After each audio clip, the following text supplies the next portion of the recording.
और भी है कि इसके अंदर ज्ञान भी था, वर्गीकरण भी था, इसके अंदर सारी बातें थी।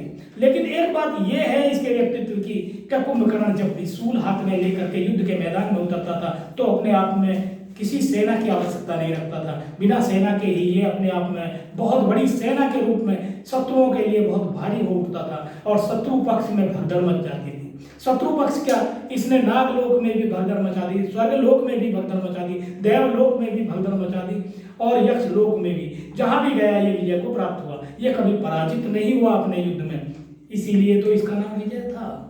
और यहाँ पर ये कुंभकर्ण, और ये कुंभकर्ण जब युद्ध के लिए आगे बढ़ रहा था तो उस समय रावण ने जब जगाया तो कुंभकर्ण ने अपने ज्ञान का प्रकाश फैलाने का प्रयास किया, अर्थात ज्ञान। उसने कहा कि रावण तुम मुझे जगाने आए हो। तो रावण ने कहा मैं जगाने ऐसे ही नहीं आया हूं।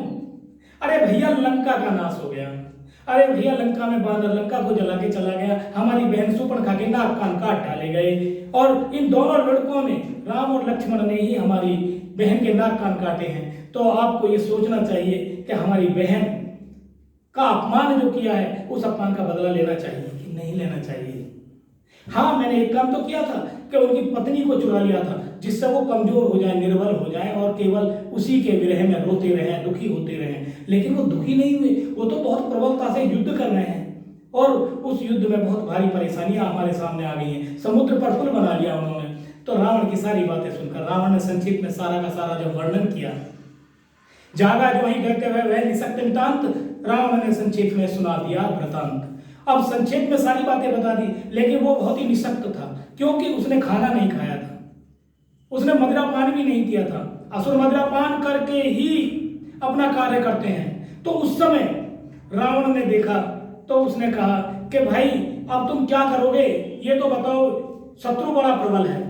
तो तब उस समय कुंभकर्ण ने कहा भाई एक तो बात बताइए कि आपने बहन का पक्ष तो लिया है, लेकिन ये बताइए हमारी बहन वहां गई क्यों थी, क्यों गई वहां, ये सूर्पणखा क्या काम भला था जाने का। अरे कोई तो कारण होगा ही लड़कों से नाक कटाने का। इस बेमतलब के झगड़े में लंका जी सत्यानाशी। भाई ये खूब समझ लेना, अपनी तो पूर्णमासी है, अब हमारी मृत्यु निकट आई है ऐसा लगता है, क्योंकि हम अब निसक्त हैं और आपने जो काम किया वो भी कौन सा भला किया है। आपने मुझसे सलाह ली मुझे जब जगाते, जब आप सीता का हरण करने जा रहे थे, लेकिन तब तो आपने मुझे जगाया नहीं और सीता को चुरा लाया।